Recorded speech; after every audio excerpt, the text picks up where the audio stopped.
UP विधानसभा में उस समय गजब का नज़ारा देखने को मिला जब अखिलेश यादव को राजा भैया ने खरी खरी सुना दी। दरअसल अखिलेश यादव वित्त मंत्री के बजट भाषण पर चर्चा करते हुए खुद के विदेश में पढ़े लिखे होने का दावा करते हुए एक शायरी का उल्लेख कर बैठे और वह उल्लेख करते समय दरअसल अखिलेश ने वित्त मंत्री द्वारा उसी शायर की उसी गज़ल की पहले उद्धृत पंक्तियों का उद्धरण देते हुए कहा कि पूरी शायरी सुनानी चाहिए थी वित्त मंत्री जी को। फिर क्या था, राजा भैया ने अखिलेश को उसी गज़ल की दो अन्य शायरी सुना करके झकझोर दिया और फिर जोरदार अंदाज में कहा कि तब शांति की कोई गारंटी नहीं होगी। क्या कुछ हुआ देखिए, पहले सुनवाते हैं अखिलेश यादव का वह भाषण, फिर राजा भैया का जवाब। जहाँ तक हमारे वित्त मंत्री जी ने जो सारे जहां से अच्छा की दो लाइनें पढ़ी, पता नहीं अपने मतलब की चीज निकाल लेते हैं वहां से, ना ऊपर की लाइन पढ़ते हैं ना नीचे की लाइन पढ़ते हैं। ये तो जमाना गूगल का है, जमाना इंटरनेट का है, जमाना छिपाने का नहीं है। हमारे बजट में जो उत्तर प्रदेश का बजट पेश हुआ, मुझे नहीं पता कि किस संदर्भ में उन्होंने दो लाइनें लिखी, लेकिन मुझे खुशी इस बात की कि अल्लामा इकबाल जिन्होंने सारे जहां से अच्छा लिखा, उसकी लाइन आपके बजट में आ गई।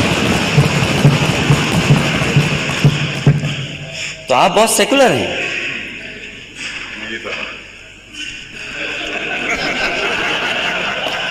तो आप सेकुलर हैं, इसलिए दूसरों पे उंगली मत उठाना अगर आप ये बात कर रहे हो तो। उन्होंने पढ़ा कि यूनान मिस्र रोम सब मिट गए जहां से, अब तो मगर है बाकी नामो निशान हमारा।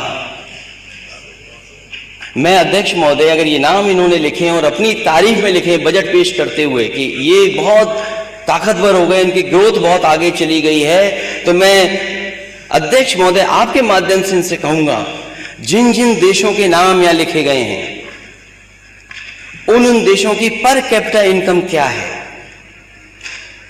उस देश के लोगों की, रहने वाले लोगों की पर कैपिटा इनकम क्या है।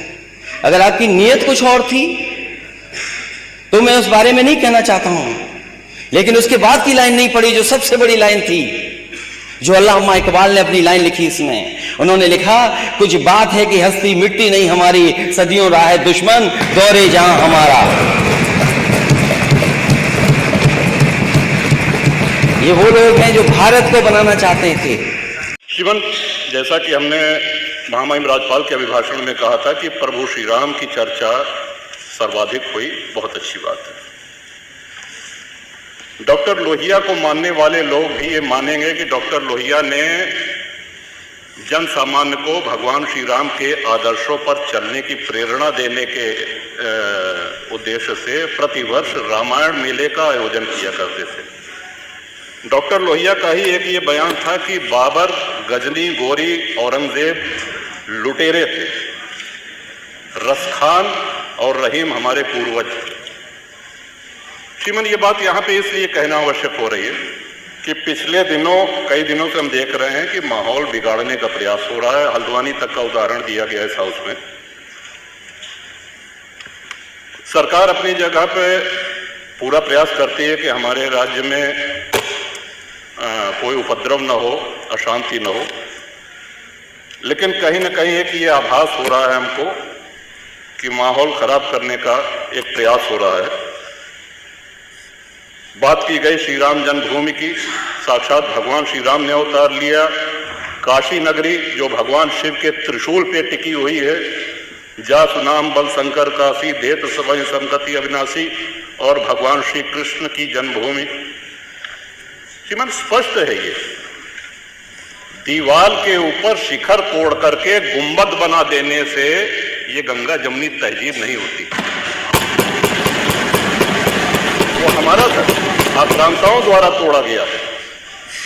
और एक और भ्रम फैलाया जा रहा है, जो व्यास जी के गुफा में जो पूजा हो रही है वो पूजा अनवरत सैकड़ों वर्ष से चलती आ रही है। ये बात बाहर जानी चाहिए श्रीमन।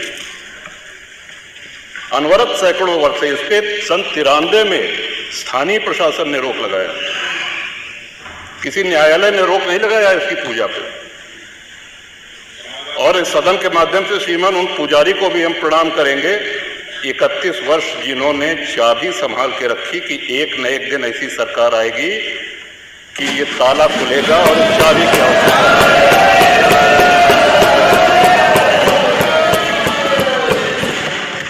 अल्लामा इकबाल, फिर वही होता है कि आधा अधूरा बोल दिए जो है पूरा बोलना चाहिए। अल्लामा इकबाल पहले वो व्यक्ति थे जिन्होंने कहा कि हिंदू और मुसलमान एक साथ नहीं रह सकते। पाकिस्तान के आइडियोलॉजिकल फादर, इसने कहा कि मुस्लिमों को अलग देश चाहिए। जिन्ना को रास्ता बताने वाले, जिन्ना को उकसाने वाले, और पाकिस्तान के पक्ष में भारत के मुसलमानों ने वोटिंग करी जिसमें 98% लोगों ने कहा कि हिंदू और मुस्लिम साथ साथ नहीं रह सकते। इस बात पे लेकर के बंटवारा हुआ और सारे जहां से अच्छा जो कविता सुनाई गई वो अधूरी है। 2 पंक्ति उसकी हम भी सुना दे रहे हैं कि ए आब रूद गंगा वो दिन है याद तुझको, उतरा तेरे किनारे जब कारवां हमारा। कि गंगा के वो मैदान तुमको याद है जब हमारा कारवां उधर से आक्रांताओं का कारवां आया था। ए आब रूद गंगा वो दिन है याद तुझको, उतरा तेरे किनारे जब कारवां हमारा। चीनो अरब हमारा, हिंदुस्तान हमारा, मुस्लिम है हम, वतन है सारा जहां हमारा। ये तरानाए मिल्ली की पंक्तियां हैं, अल्लामा इकबाल ने 1910 में लिखी थी श्रीमान। हम ही क्या धर्मार्थ कहते रहेंगे, सभी कुछ हो मौन सहते रहेंगे कि धर्म को देंगे बल अन्य जन भी, तजेंगे क्रूरता छल अन्य जन भी। श्रीमान, हिंदू तो सर्वसमावेशी है, किसको आश्रय नहीं मिला, किसको आसरा नहीं मिला। यहाँ पे जो भी संकट में आया उसको हमने अपनाया। कभी किसी हिंदू ने नहीं कहा कि हम मुसलमान के साथ नहीं रह सकते। उल्टा जब बंटवारा हुआ, धर्म के आधार पे हुआ, पाकिस्तान बना, जो मुस्लिम वहां जा रहे थे, हिंदुओं ने उनको रोकने का काम किया कि आप रहिए हमारे साथ, भाई भाई बन के रहिए। ये इस संवेदनशीलता को रसखान जी, अब्दुल रहीम खान खाना, इनके आदर्शों पे चलेंगे तब अच्छा वातावरण, अच्छा माहौल बनेगा। अगर बाबर और औरंगजेब की अनुसरण करेंगे, उनका अनुकरण करेंगे, तब तो शांति की कोई गारंटी नहीं। मैं फिर से पुनः बधाई देता हूं, इस बजट का समर्थन करता हूं और माननीय योगी जी की सरकार को बधाई देता हूं। और ये हम लोगों का सौभाग्य, इस पीढ़ी का सौभाग्य है कि अपने जीवन काल में भगवान श्री राम के भव्य मंदिर का